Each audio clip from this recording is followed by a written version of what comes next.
I'm trying to be as cheerful as possible because I am sick. I have a cold. My boyfriend gave me this face mask a while back, and I finally get to use it. Look at this. Look at this. I'm not using it right now because, one, I can't breathe through my nose. So because I can't breathe through my nose, I have to breathe through my mouth. And this is fairly thick, so it's kind of hard to breathe. And since it's kind of hard to breathe through my mouth with this, and already my nose, I can't breathe through that, I'm going to die. So I'm not going to do it.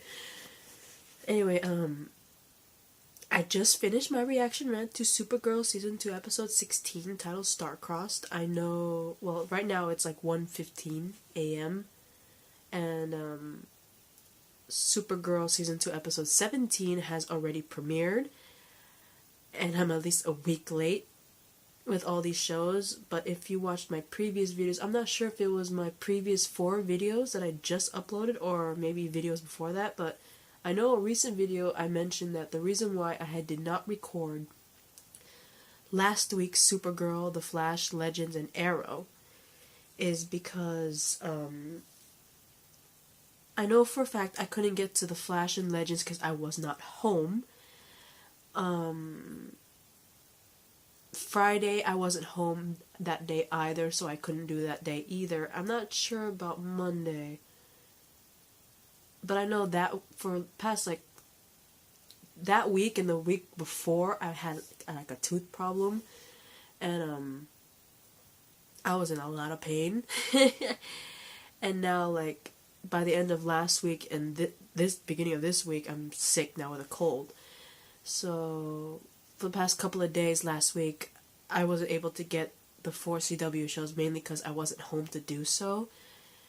And I'm sorry about that, but I'm getting them now. But anyway, this is my reaction rant to The Flash, Season 3, Episode 17, titled Duet, which is the second, pretty much, in a way, the second part of the Supergirl Flash crossover. But it's the main thing, and it's the musical episode, which I've been waiting for. I don't care what the rest of you think. I know a lot of you think that it's stupid and dumb, because it's like, it's a superhero show, there shouldn't be any singing, and it's like, okay, fine. If you don't like the singing, then don't watch it, okay?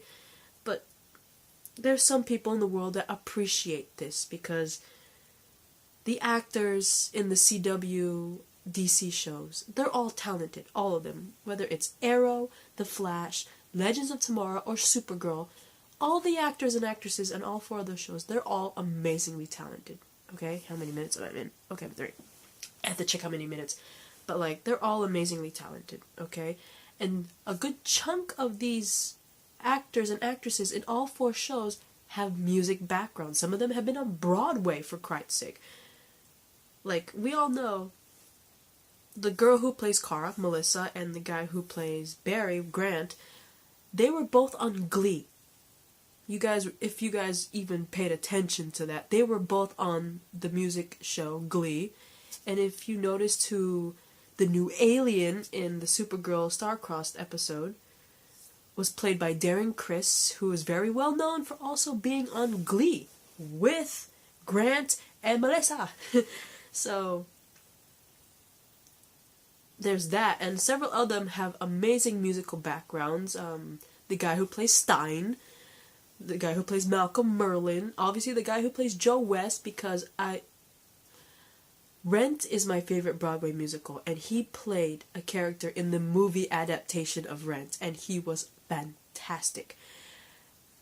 As you can see, I'm a music enthusiast, okay? I've been in music a good chunk of my life, so I appreciated this.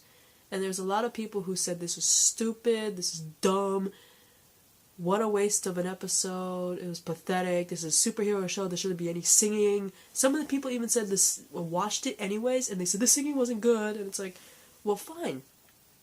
Fine. You don't like it, you don't like it. But don't hate on other people that do. I'm just saying. I will get to a different video about this. But anyway, this is The Flash Season 3, Episode 17, titled Duet. I better do it before I run out of time.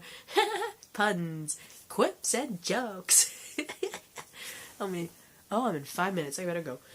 Anyway, we get this cute moment. It's like a flashback, pretty much, of Barry and his mom, and they're watching Singing in the Rain. I'm singing in the rain and all that stuff. And they have this cute moment, and we end up seeing Barry flash forward.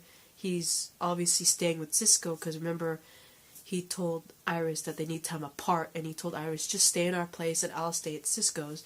And he's watching the same thing again. And they both get a call from HR to come to Star Labs, and when they get there, there's a breach opening. HR is there, Wally's there, and Caitlin's there, and they're like, someone's coming in, and Cisco thinks it might be Gypsy, but then it ends up being Jean and Mon-El from Supergirl, and they arrive on Earth 1 with apparently a comatose Kara. And they're like, what happened, right? And it's like, we had an alien, and he pretty much, I don't know what he did, but he whammied her, she pretty much fell into a coma. The last thing he said before he disappeared was he was looking for the fastest man alive, and he escaped to this Earth, and we pretty much followed him here. And there's also introductions with Mon-El and John, mainly Mon-El in the beginning. They're like, who are you? I'm like, oh yes, I'm Kara's friend, we've been kissing a lot, and all that good stuff. It's hilarious. I love their little interaction with Mon-El. But anyway, they end up seeing Music Meister on their security footage, and Barry obviously faces off with him, but Wally hesitates. Obviously, he's still kind of scared from what he experienced. But with a little coaxing of HR, he follows Barry, and they try to attack Music Meister, and all of a sudden, Music Meister seemingly has super speed and strength because he bypasses Barry and pretty much football tackles poor Wally and puts Barry in a similar coma as Kara. And, he ends up waking up in the very same musical world that Kara was in, and ends up witnessing Kara singing, and it's so beautiful. It's like, it's the greatest thing I've ever heard, because the actress that plays Kara has the most gorgeous voice, and hearing her sing that, and seeing her in like 1920s outfit, beautiful. Just, even Barry tells her, you sing really well, and I agree. But anyway, they run into what seemingly is Malcolm Merlyn, but of course, it's not really Malcolm, it's just a dude that it apparently looks like Malcolm. And they even make a reference to the Wizard of Oz, because Kara's like, it's like the Wizard of Oz, where she sees all these people in Oz, and they look like actual people that she's seen back in Kansas. It's like, you were there, and you were there, and you were there. And that's pretty much what they're experiencing, because they see someone that looks like Malcolm Merlyn, who apparently is like a gangster that owns the singing club that Kara was singing in. They see someone that's apparently looks like Cisco, who apparently, I'm not sure, like a maitre d' or whatever, but he obviously cleans up around the club. They see someone that looks like Win, who apparently is the pianist in the club. And they end up running into Music Meister, and they tell them, you will return into the real world, all you have to do is follow the script. Right? And so Barry and Kara are pretty much forced to work as singers in the nightclub, which is run by the Malcolm Merlyn clone.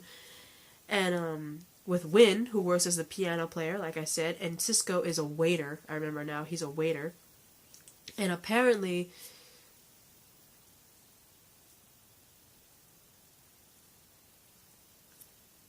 during the whole thing, there was this beautiful music number with the actors who play Malcolm, Win, Cisco, and of course Music Meister, and it was the most amazing song. Put a little love in your heart. I love the choreography. The music is bomb diggity. I love the performance. It's like beautifully put together, especially when you see them dance. Oh my gosh! And I thought it was really cute during the number because Barry and Carl are like, we're not gonna dance for you we're not gonna sing and dance for you in the beginning, right? But like during the whole performance, you see Barry kind of dancing a little bit, getting into it. It was kind of cute. I love that. It was adorable. I love it. But anyway, after the music performance ended with those four, they noticed Music Meister disappeared. So they went around. They tried to go out the club to try to find him. only for Barry to get whammied in the back of the head by apparently the Stein clone, because Martin Stein is there, and turns out Stein is apparently a gangster, and there's also a Joe clone, Joe West clone, and apparently they're both two gangsters who are pretty much rival to Malcolm Merlyn, right? It's like Stein and Joe have their own little gangster group, and Malcolm Merlyn has his own gangster group, and they're pretty much rival gangsters, right? And apparently Stein and Joe want Barry and Kara to find, well, Joe wants Barry and Kara to find her daughter, who apparently is the Iris clone in this little Broadway musical thing that they're going through. And Cisco pretty much leads them to Iris's home, only to find her in a lip lock with a Mon-El clone. That is the most disturbing thing you could ever... I pretty much predicted that, though, because at one point Kara's like,